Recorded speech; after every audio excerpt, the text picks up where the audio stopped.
it's Emily Williams here, the founder of I Heart My Life and your host of the I Heart My Life show. So I am back after about an 8-month hiatus from the I Heart My Life show. And truthfully, it was actually never my intention to take a hiatus from the show. I love this podcast. But as you'll hear in this episode, there have been a lot of things happening behind the scenes with us relocating from London to Los Angeles. So back in March 2019, James and I traveled to the US and we visited Seattle and then LA. And those were the two places we were considering. Ultimately, we decided on Los Angeles. And as you'll hear in just a few minutes, it's been an interesting journey to say the least. Some things happened as we expected and some definitely did not happen as we expected. So lots of surprises along the way, lots of learnings, and we've grown so much. So without further ado, I asked James to jump on this episode with me just to share a behind the scenes look at what we've been experiencing over the past few months. So I hope you love it. I hope you get a lot from this episode and ultimately understand that life is full of surprises and it's all up to us in terms of how we view those surprises and how we move forward. All right, enjoy. This is episode 46. Hey everyone, it's Emily Williams here, and I have a special guest for us. We have James Williams, who is my husband and business partner. Welcome, James. Hey everybody. Hello, my wife. So as I said in the intro, I couldn't think about how to do this myself. I knew that I wanted to have you as a part of this conversation to really bring people up to speed in terms of what's been going on with us the past few months. So thank you for being open and willing to be here. That's my pleasure. So let's just take people back. When we decided that we wanted to move to the US, it was probably about a year or two ago when we realized that flying back and forth 8 times in the span of a year was not the best decision. It was not good for our health. It was not good for the company. And so we started to really have a serious conversation around the timing of the move. And yet it never seemed to be the perfect time. We had launches, we had challenges, we had things changing in the business. We were planning our first event. So can you tell people a little bit more about how kind of difficult that decision was and how we were able to finally decide on a date and why? Well, it's so interesting because there's so many things in life that we could all put down to, oh, I'll wait for the perfect time, right? And nothing in life changes unless you change or, you implement some change to come in, right? And I think that's what we learned, that, we're doing something massive and it's ever growing and ever expanding, and it's not going to wait for a perfect time for us to do anything, especially something as big as moving countries, right? And so it was kind of challenging because there's an exciting element to it, but then there was a frustration of, but when? How are we going to develop time for this? Because, life is in itself wasn't predictable.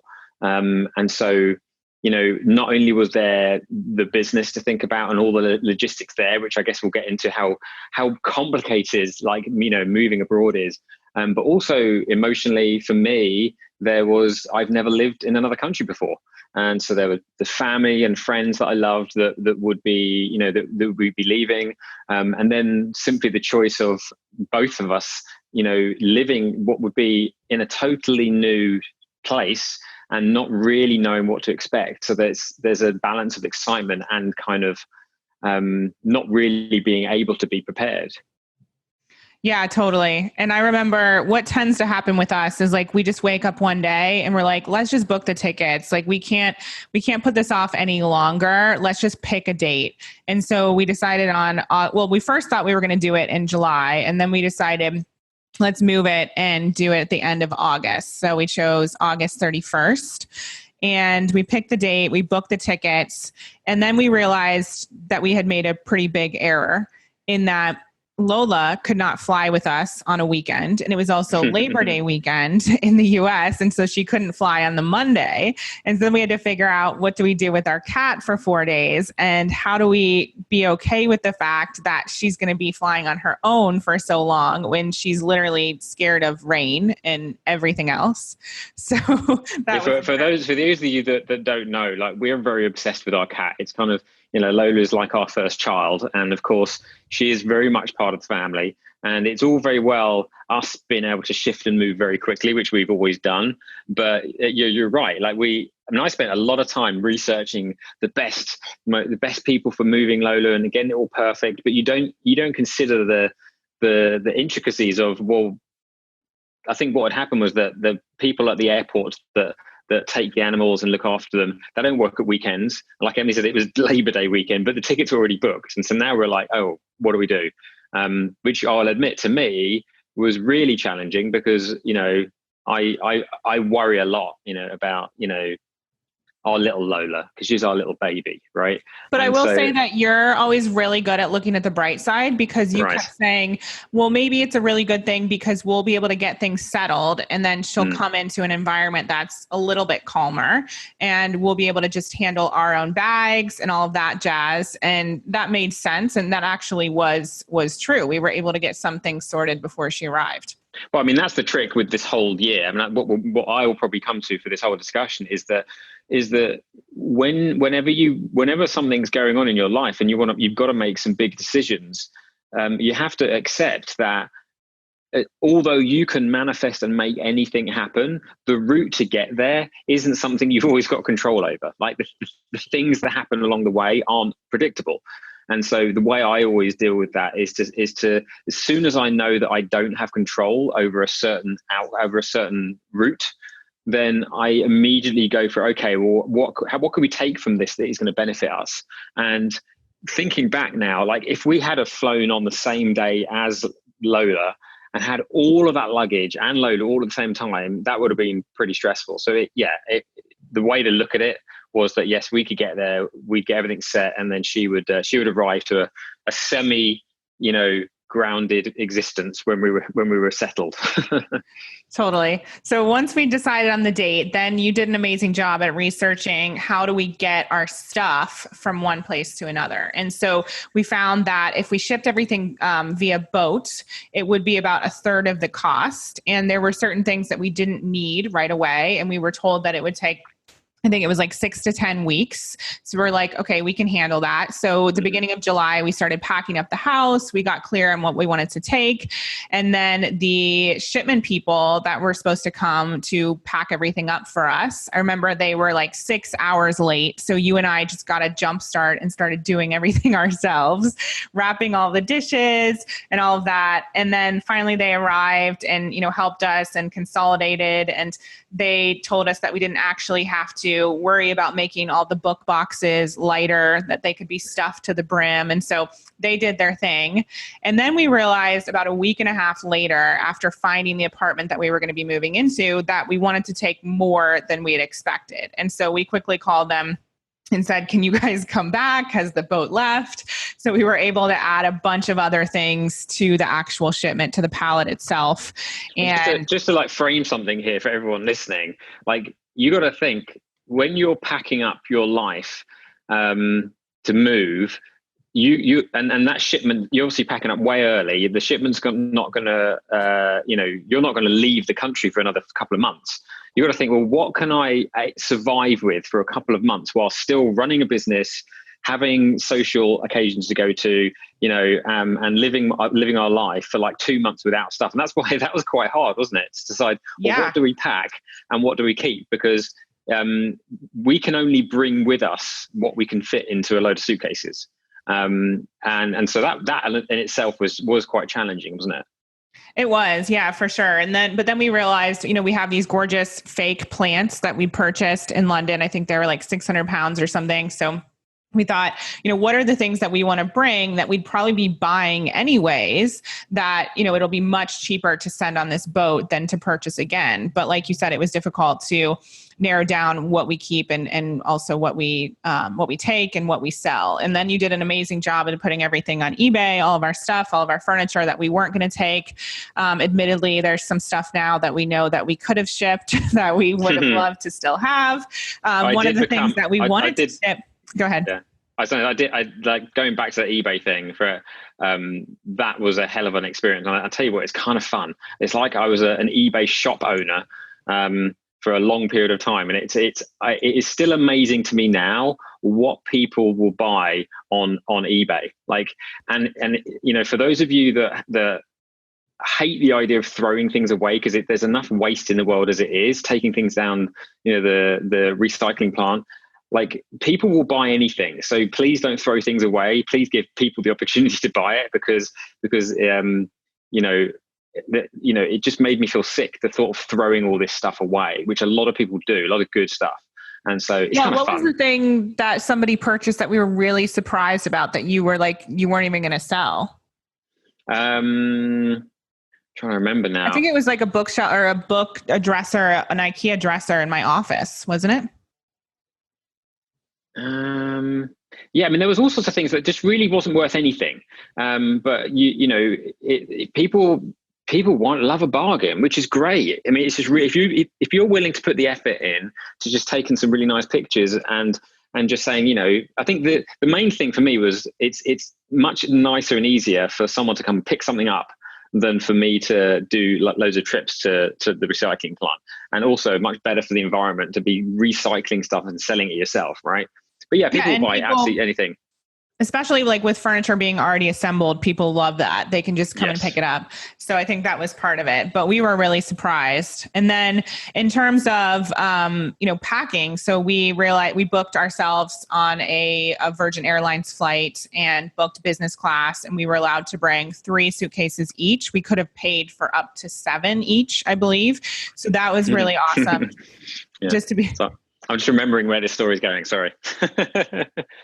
Oh yeah. So yeah, we'll get there. So that was really great to be able to have the space there. But I had to remember how I had to decide, do I want to ship my shoes or do I want to bring them with me? And ultimately, like what I did and what I put in the suitcase was all the stuff that was really precious to me that I couldn't even bear to think of losing. And I know for you, that was very different because you actually realized even if your entire wardrobe was lost, you have no attachment to your clothes and you would much prefer to get rid of everything and buy new stuff. Well, this is interesting, and I guess we're skipping forward a bit, but we'll come back. But it's what I learned about myself is that I really like don't get that attached to stuff, and I'm not making it wrong for people to do that. There was plenty of things that I do get attached to, but what it made me realize was there was the amount of things that I'd got used to living without actually took away a lot of stress. And that it was just when your choices are limited, and I guess if that was if that had been put on me for a different reason, it might be a different journey. But when you know and you accept, okay, I'm not going to have most of my stuff for a couple of months, you accept that. But actually, it was kind of easy. Like I was wearing the same kind of clothes every day, and I had a lot less things to worry about, a lot less things to iron or wash, right? And I said to Emily, I said, you know what, other than a few key things, there was some hiking equipment and boys' toys, if you like, that I missed. I really wouldn't be that disappointed if I didn't get any of that stuff, which is really interesting to learn about me, actually. Totally. So in the month of July and August, we planned a lot of dinners. We said goodbye to people or see you later. And we packed ourselves up and got ready to move the end of August, like we said. And moving day came around and I remember just feeling really ready. It seemed to take a while to get there. And you and I were ready. We were so planned. We were so organized. We had found an apartment that we were going to be moving into. We had this amazing real estate agent who took us on video tours and shared all these different places with us. And finally, we found one that was basically going to be like living in a hotel. And we figured that you were going to want to work outside of the house. And so you would get an apartment or an office space elsewhere. And so we would kind of downsize from our big London house into this apartment. And we were excited about it. We got in the car, we packed all of our suitcases. I remember the first thing that happened was you left your glasses inside the house, right? I left them. So when we left the house, because another thing for you to remember here, we lived in like a house. And so we had to make sure that when we left the house, it was completely empty of all our stuff, which is interesting considering the night before you've got to sleep and eat dinner and have breakfast. And so that was quite challenging to make sure it was completely empty. Luckily, the guy that we rented the house of was so amazing and was really accommodating there. But we got outside the house, we lined up our suitcases, which people might see if there's an Instagram picture. And we stood there and we took a picture. And of course, being the vain guy that I was, I don't want to wear my glasses in the picture. So I took my glasses off and I put them on the wall that was outside the house. And then we packed the taxi, and then of course we're halfway to the airport, and I realized that I'd left my glasses on the wall of the house. So we had to go all the way back, and they were still sitting there, and we had to put them on. So that was the first little kind of like hiccup. So yeah, then we got to the airport and they were all super accommodating. We checked in all of our bags. They didn't even weigh them. I remember thinking about that because I was curious about the weight. They were heavy. Through, sat down, went into the lounge and then got on the plane. And it was a really like weird experience to be on a plane. It just felt like we were going to be going on vacation. We didn't yet really feel like, oh, we're moving countries. And so we arrive at the airport and everything's going really well. Our bags come out super fast. We had decided to get a taxi to our new apartment and then pick up a car later on. So we get in the taxi, put all of our bags in and get to the apartment. And we literally checked in. We got into the apartment. We got the keys. We had somebody there the day before who had been an assistant, and she basically had been accepting furniture because we had even ordered furniture ahead of time. And so there were things set up in the house. But one of the things that we quickly realized is that we actually left 2 bags at the airport. Right. So this is why this is funny, because we had, was it 6 bags? Was it 6 bags? 7, I think. We had 7 bags. That's including the little carry-ons that we took on the plane, but 7 bags. Okay. And we got there, we're at the apartment, and I'm thinking, there's something I needed. I was like, where did I pack that? Then I realized, that was in my big North Face bag. Where's the big North Face bag? Where's the other big soft bag? And so this is what happens to your brain. Like, you're moving countries, there's all these things happening, and yet you forget 2 giant bags. And at no point during the entire trip from the luggage belt to the taxi, and then the 50-minute journey in the taxi back to the apartment, did we realize that we were missing 2 huge bags, which is really funny. So yes, we left 2 entire bags, which was an interesting experience. So then yours truly said, you know what, while, even though we've just had like in total 12, 13 hour day, flying across, more than that pond, a little bit jet lagged. And we just thought, you know what, keep the momentum going. I jumped in an Uber and I'm going to go back to the airport. And if anyone here knows what LA traffic is like, that's not a quick journey. That's like 45, 50 minutes each way in LA traffic. So I got down there, and then I got to explain to someone at the front desk, hi, I've left 2 giant, I forgot 2 giant bits of luggage. Can I get them, please? Which by itself sounds kind of ludicrous. Like, how do you forget giant bags? But credit to Virgin, who were amazing and literally walked me around, grabbed the bags. I was in there 5 minutes, put them in, and the Uber driver, who agreed to wait outside for me, even though they're not really allowed to. So I went and got the grabs, chucked them in the Uber with this lovely Uber driver, and she drove me back home. And then we had our bags and we were set. Oh gosh. Yeah. And I remember, it's because we had those 2 trolleys, but I always pack a ton of stuff. And so we're used to having a lot of bags, but we aren't used to having 7 bags. And so I think, like you said, in your mind, when all this stuff is happening, anything out of the ordinary, you just don't see it. And so you got back, and I remember I was so surprised because you were in such a good mood, but you said it was because this Uber driver, who was so lovely, you just chatted the whole time. You got a big tour of LA. And again, it's another example of you looking on the bright side. Well, I love people, right? And Emily always giggles because whenever we take a taxi anywhere, I end up learning everything about the taxi driver because I like talking to people. And I actually learned a lot from this taxi driver. She was even telling me about the fast track lane on the freeway, and it saves you a ton of time if you get this thing. And so, people make me happy. And so I think that it's another example of your perspective on life is what creates your experience. And I didn't want our new journey to be started off with the idea that something's stressful, and I didn't want to come home and be this stressed guy for my lovely wife who's out there, who's at home right now, starting to unpack and do stuff.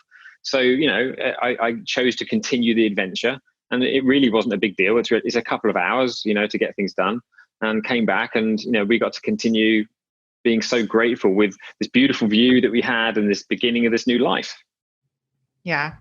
And then, so I'm just going to give some of the highlights here. So then you get back and I've already unpacked a lot of stuff. I put it away and so it's looking great. But then we realized, wait, where is our mattress? We ordered, like I said, all this furniture. We had somebody unpack it for us. And we realized that the mattress was actually going to take, I think it was like 5 days more than we had expected it for it to take, again, because it was Labor Day weekend. And so luckily, you had ordered these 2 blow up like chairs that we were sitting on because our couch hadn't arrived either. And so you and I actually slept on those for, I don't know how many nights, like 3 nights. Well, the interesting thing with these chairs that I ordered, right? Thank goodness for Amazon, right? You can get things really quickly.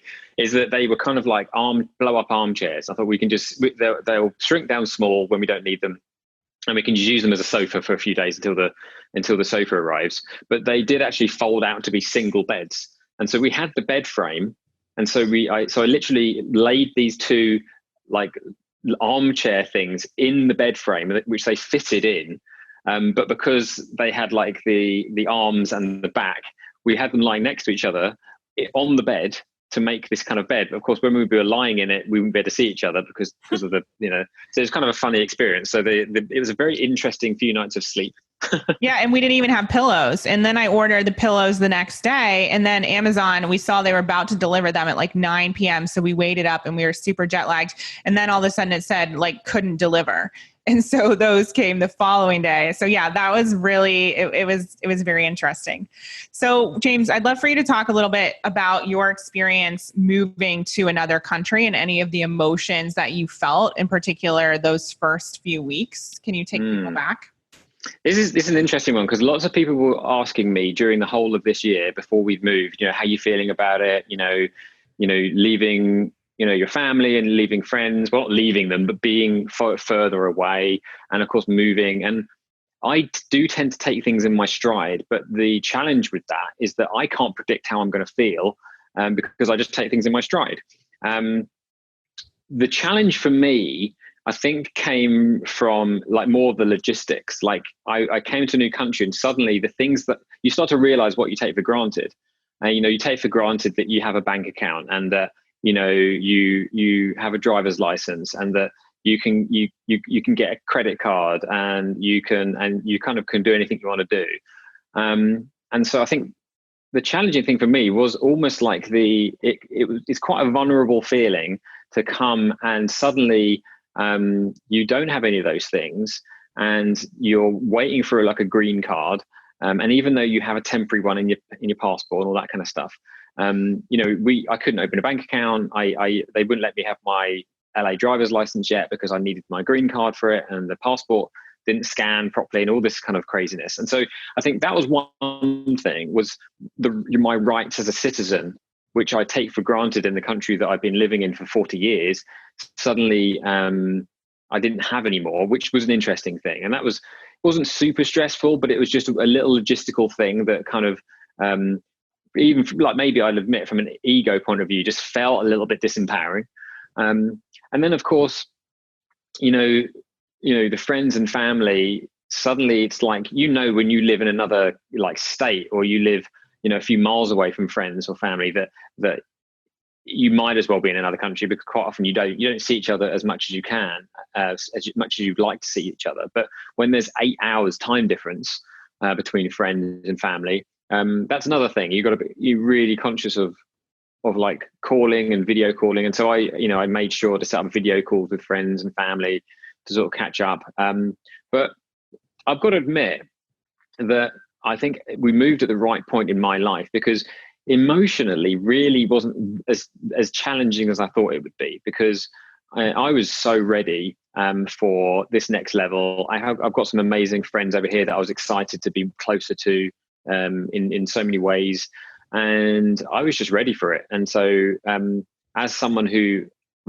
has always been someone who really visions exactly the kind of life that he wants, I was already here before I got here in a lot of ways. I might not have known some of the logistics or where we're going to be, but I was already here. And so even to this day, and it's been a couple of months now, and I don't want to upset the people in the UK, but I don't miss the UK yet, right? It's there, and I can go there anytime I like. It's not like it's disappeared off the face of the earth. It's, the world is not as big as it used to be. It's all available to me. And so, I'm just excited by, the opportunities that are now as more available to both of us, and, personally and professionally. And I'm still in that space right now. Totally. Yeah. And I think it was actually harder on me than you, which is surprising. And I realized a lot of things about myself as well, which is often what happens when you move through challenges. I realized that number one, I was very attached to our stuff and also very attached to feeling settled. I also remember feeling a lot of disappointment when we walked into our apartment because yes, the view was beautiful, but it felt so small. And we had deliberately made that decision to kind of downsize and for you to work outside of the home. But coming from what we came from in London to this was a shock to the system. And I remember the first weekend we were here, we went to Malibu with one of our friends, Nick Pigeon. And I remember feeling super grateful to be there for being in that space. But even, though we have friends here, it was just an interesting transition. There was another party that we went to and I literally had to go and sit in the car because I was so upset. And it was just such an emotional time with so much happening. And I don't think I anticipated the challenge that the transition would bring just emotionally. And after being in London for 9 years, that's a long time. So this was, I think it was more challenging for me. Well, the thing is, even though we were moving to, the country that you grew up in, America's such a big place. It was a different state. So it was just as new for you as it was for me in a lot of ways. Yeah, we're still like 5 hours away from your family, right? Even though it's the same country. So it was a brand new country in a lot of ways for you because you'd never lived there, right? And so you just don't know how you're going to feel. Right. And you're right. I mean, I did feel the size difference, and I think that, and we'll get to this point, I guess. Working outside of the home and that kind of experience, I thought that would be something that would really change the experience for me so that I could have that work and home balance. But yeah, it's a very different experience. And the place we moved into was amazing, and the concierge was amazing, and there's a pool, and it's a really amazing experience there. It's a very different type of living that we were used to. But I guess we were brave enough to give something else a go, because until you try different experiences in life, you don't really know what recipe is going to be the recipe that equates to that, that balance and that happiness that you're really looking for. Yeah, exactly. You can only, make decisions from the place that you are and anticipate where you're going to be and where you want to be, but you don't actually know until you get there. So that's so true. So September for us was about finding our footing, and we had thought that all of our stuff was going to arrive right away. We were so excited to get it. And then we got a message saying it's going to arrive at the dock, or at the port, I should say, in LA on September 27th. And we both looked at each other like, what are you talking about? We shipped this at the beginning of July. Now it's going to be the end of September. That's not what we expected. But we couldn't do anything about it. And so we planned to get our stuff soon after that point. I was hopeful that it would be here for my birthday on October 4th, but that wasn't the case. No, it was not the case. I know that you didn't care as much as I did, but that was not the case. So anyway, fast forward. It was the predictability. It was the predictability of it. And it's like, whether you miss your stuff or not, it's not knowing. Quite often we just want to know. Like, if someone says this is definitely what's going to happen, then you can plan for it. But when you lose a bit of trust in what is going to happen, suddenly it throws everything up in the air. And that's, I think, what we were feeling, right? Yeah. And I realized how much of a control freak, for lack of a better phrase, I actually am. And wanting to have things a certain way is part of my personality. But like you said, you have to be able to adapt and recognize that there are times when you don't actually have control, and you have to ask yourself, am I going to resist what's happening in this moment, or am I going to remember that everything is happening for me? And what we ultimately realized later on that this definitely was happening for us. So let's take people back. So one of the things that we decided for you that you would experience was Brendon Burchard's live event. And I bring this up because one of the reasons why we actually moved to the US in the first place was because we wanted to be a part of masterminds. We wanted to have the opportunity to go to conferences and experience everything that is here in the United States that we missed out on or didn't necessarily experience or flew back and forth from when we were in the UK. And there was a day where I literally woke up and I was like, James has to go to this event. Why in the world did we not get him a ticket? It's literally 2 hours south in San Diego. And so I remember sharing that with you. And what was your response? Well, what's interesting about this is that I knew that event was happening and they were emailing me about it, a couple of months early. And I was like, do you know what? I'm not going to commit to this because that's right after we've moved and there's logistically so much going on with, business plans, prepping for, our big live event and lots of other things happening. I don't want to commit to something and have other people miss out on this ticket because as a CHBC, as a high performance coach, I get like really good deals and all this stuff. And I just didn't want to commit to that and then let people down. And so I didn't commit to it. But then Emily just made me realize, and what's really interesting is when I woke up that morning, I was not feeling great. I was feeling a bit sort of drained with everything. And Emily we spoke about it and she's like, you need to be going to this event. Why aren't we going? And I realized, I looked at the week and I thought, do you know what? There's no reason I can't really go. There was something I would have to move. But the thing that I'd have to move would benefit from me being at that event anyway. And so literally it was the day before the event was going to start. I didn't have a ticket. I didn't have a hotel room. And, this is a hotel that would probably be sold out, that close to an event that was going to be hosting 2,500 people. But we looked at each other and said, you know what, I just need to make this happen.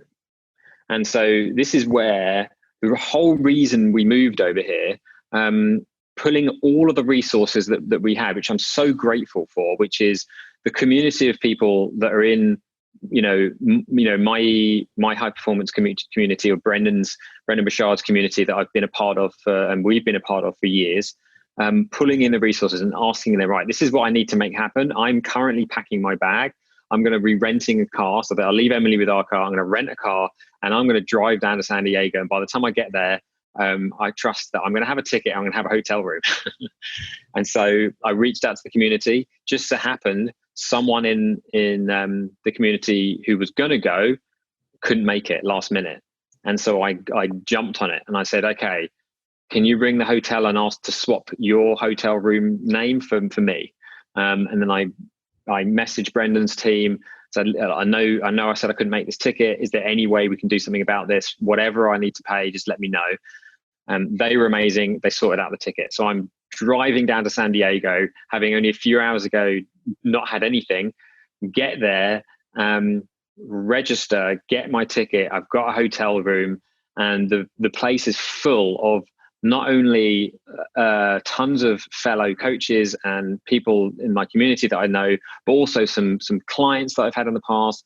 And it's like I was meant to be there the whole time. I love that. And you came back a completely different person. And what we realized, I know there's like a lot of layers to this.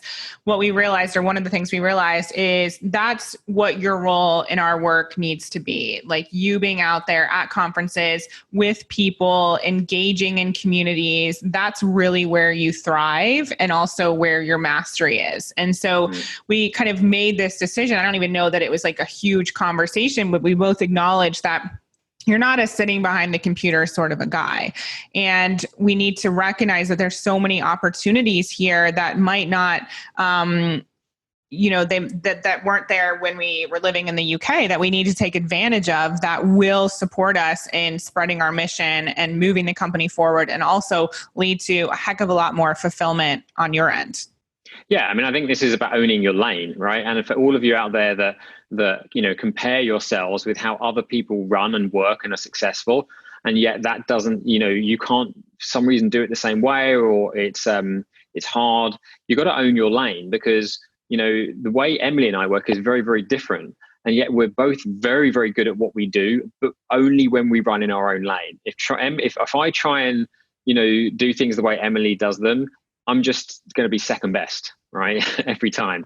And if Emily tries to sort of move in my lane, it just doesn't feel right. And I think you've got to own your lane. And I think what Emily's saying is that, I got even clear on what my lane is and how to leverage that, which, is again, one of the whole reasons we moved here.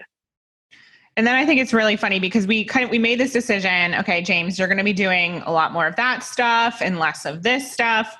But then literally the following week, we were hosting this challenge and we worked together side by side at the kitchen table, like every single day hosting these trainings. And I was telling Marla, who for everyone listening probably knows, she's our previous relationship coach, Marla Mattinson. I was telling her, we made this decision to work less together almost and ended up working more together. And what we realized was the space that we were in physically, the apartment, was not actually meeting the requirements of our life. And although you had a workspace, it wasn't working out as you expected, as you wanted to. And I know that even more recently, you've realized that hosting calls when tons of people are watching you is a little bit awkward.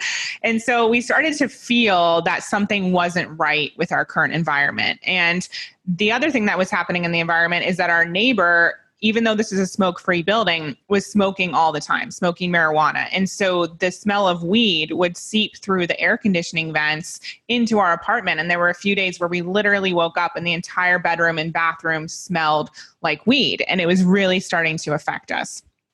Yeah, it's not a good thing, right? You can't, you can't be hosting calls stoned, right? Right. But obviously that's not what happened. But it's, it's apartment living. And where I tried to go with this is that if you're going to live in a situation where you're sharing spaces with people, there's certain things you've got to accept, right? And so this is where we make a decision that is about us making the choice to do something about it and not just being in blame. Because that wasn't going to help anything. But I think it was a gift in a lot of ways. It was a reminder that, to really run at our best, we need to not only take control of our lanes and how to move, but to be able to put ourselves in an environment that is conducive to us doing so, right? Why make life harder for yourself? And so it was, what we're learning is that the first few months here taught us a lot about ourselves that maybe we'd forgotten or we weren't aware of.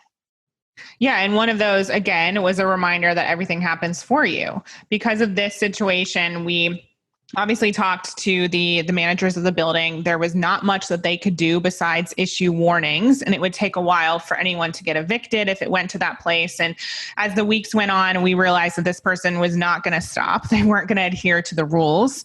And you had a trip planned with some of your friends to North Carolina. And around that same time, I decided, you know what, I'm going to start looking at other apartments. This whole weed situation is not good. This space is also very small for us.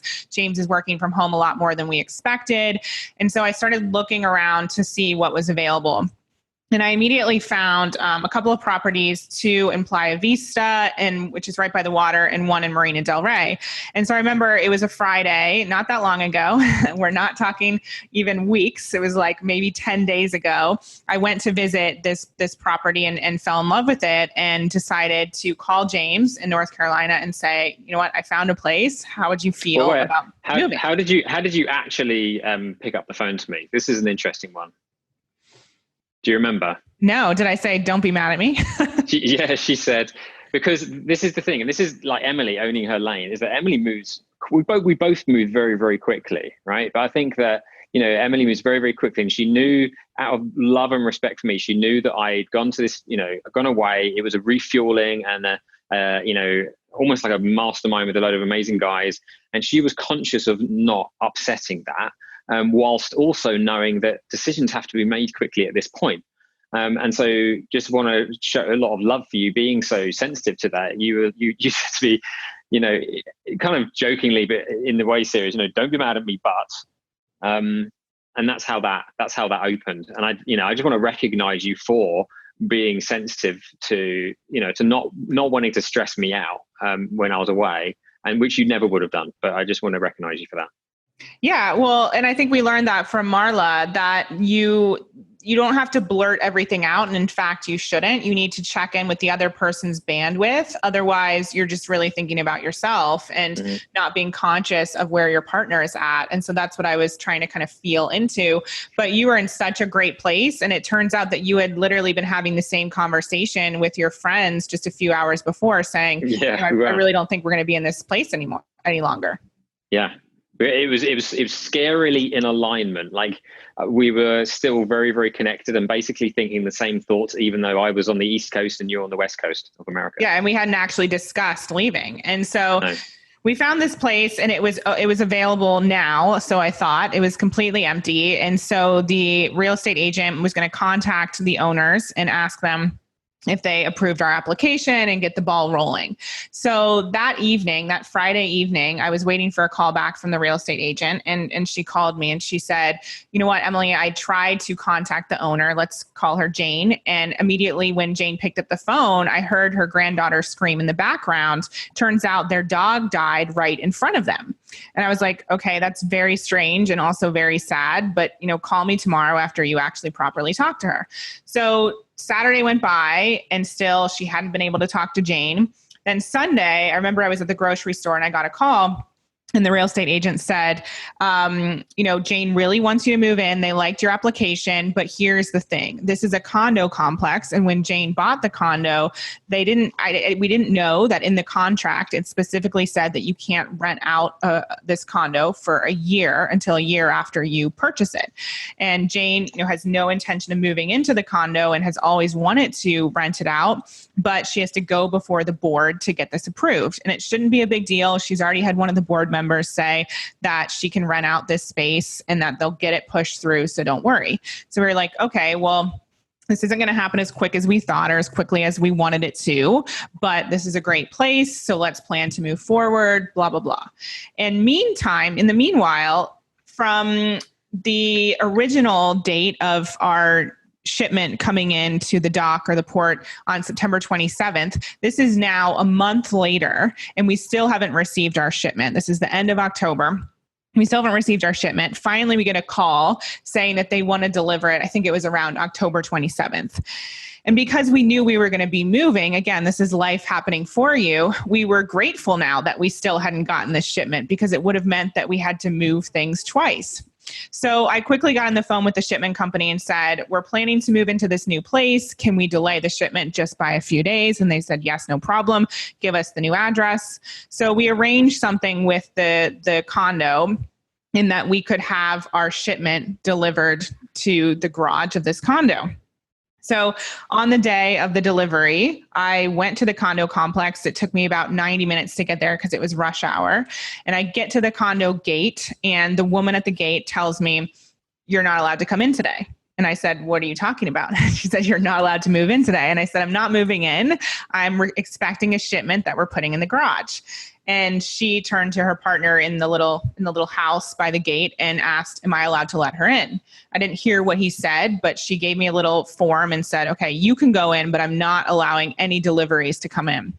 And so I went through the gate and I called the owner. And then a few minutes later, got a call from the real estate agent saying, the owner just got a call from the board saying, how dare you let these people in? There's no way we're allowing a shipment to come in. There's no way we're allowing them to move in. None of this has been sorted yet and all of that.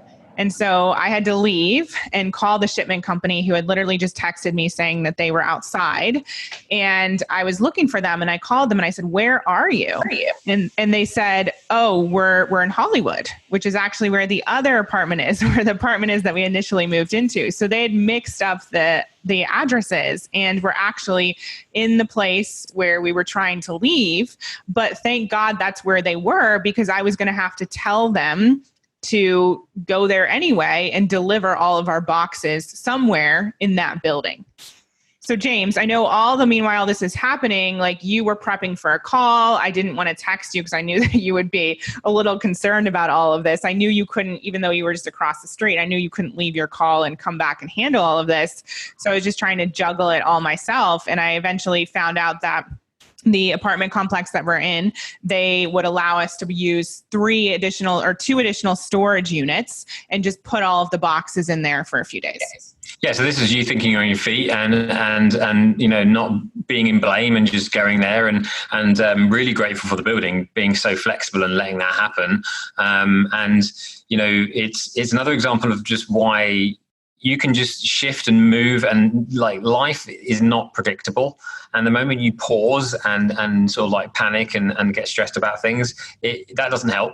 And so we just kept moving and making things happen. And again, I think, as you're going to be talking about, it was everything happening for us, because this place that we were wanting to move into wasn't the place we were meant to move into.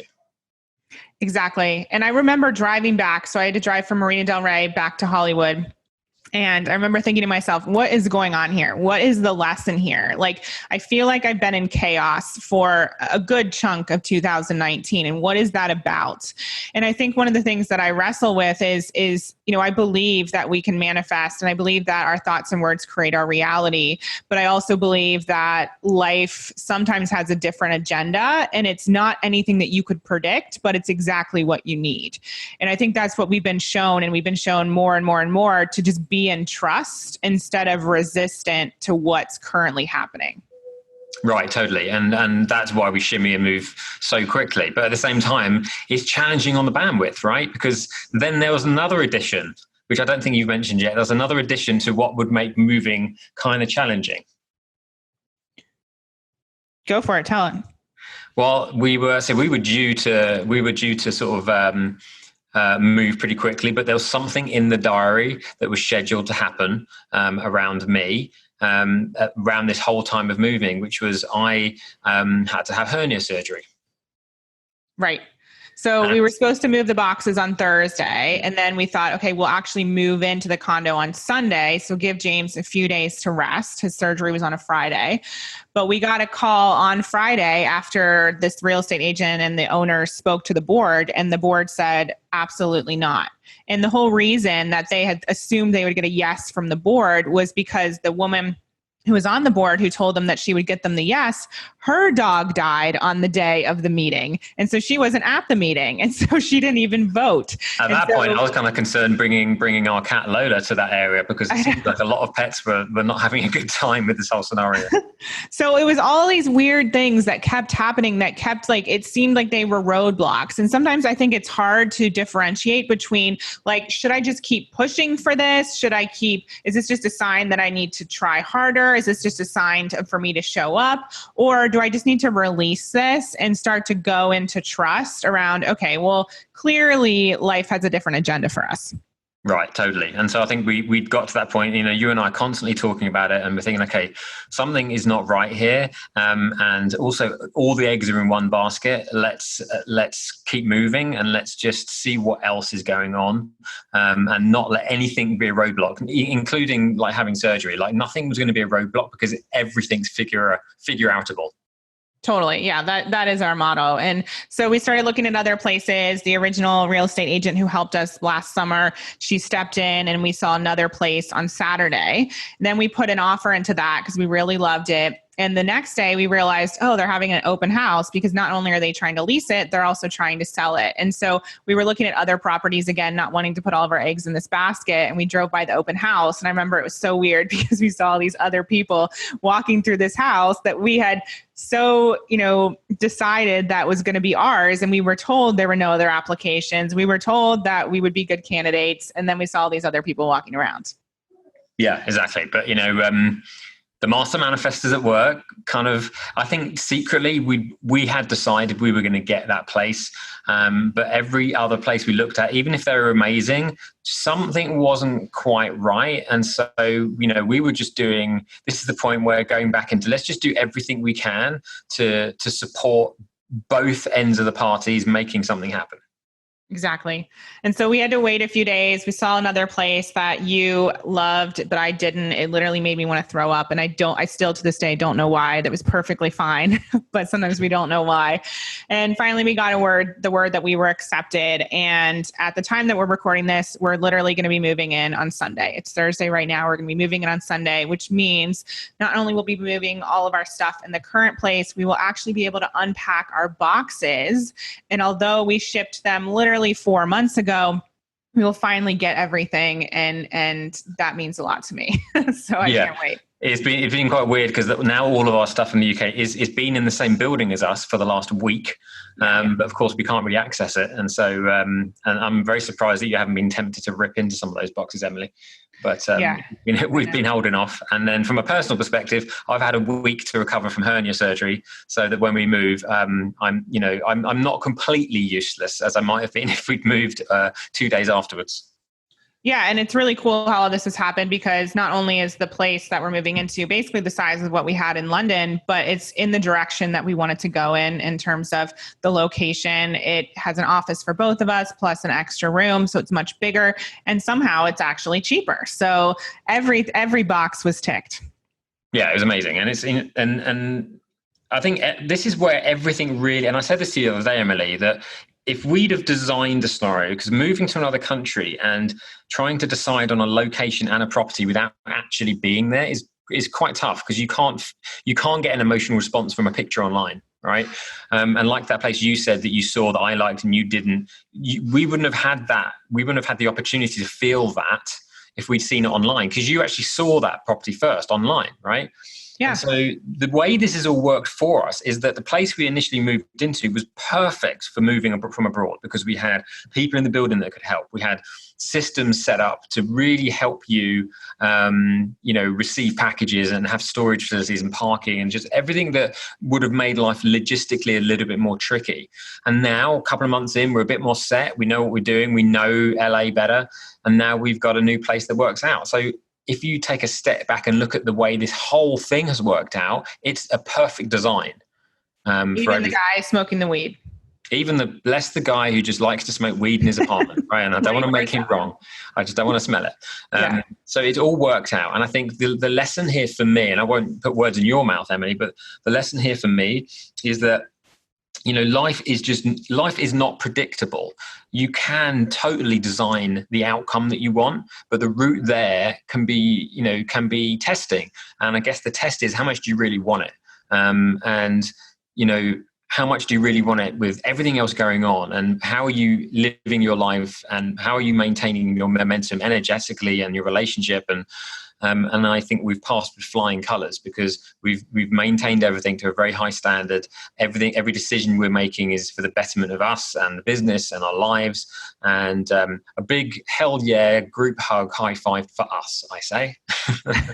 Exactly. No, I feel the same. And I think my other big lesson is just a lesson in trust. And also, I've said to you many times, I'm in the midst of living out my next book. I'm in the midst of living out the next podcast episode, because I know that everything happens for me. It's not always easy, but those challenges really make us who we are and teach us those lessons that we need to learn, that we can then go on and pass on to others.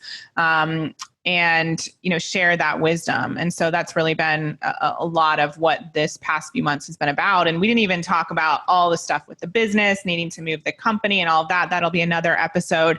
But I think we've moved through all of this in a way that I'm proud of. Yes, there are things probably that I could have done better. I could have been more patient with, but there's a lot to be proud of here, and we've grown closer, and it's all happened as it was meant to, like you said. And so it's just another reminder that the universe has your back.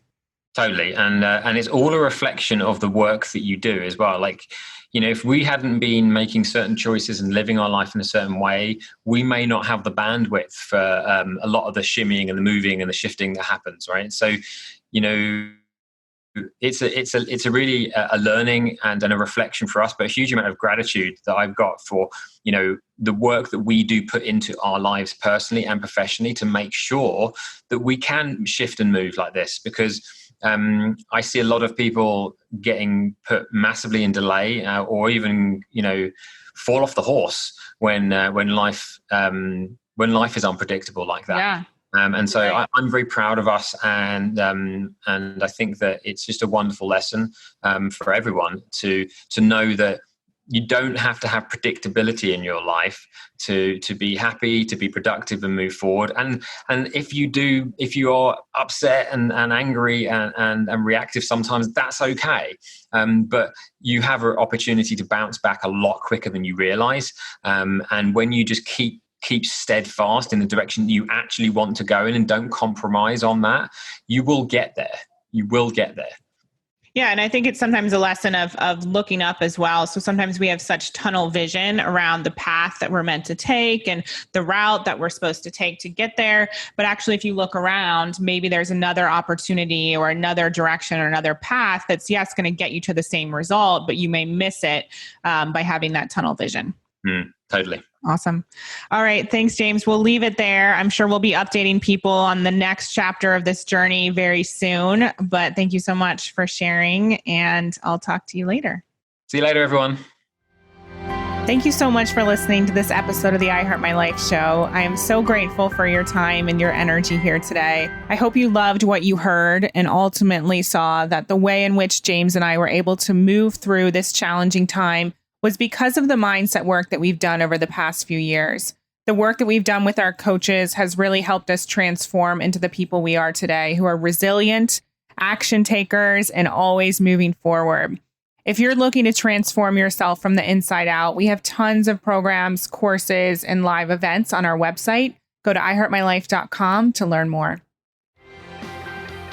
Thank you for listening to the I Heart My Life show. For more inspiration, success tips, and ways to achieve your life and business goals, definitely follow me on Facebook and Instagram on I Heart My Life Now. See you next time.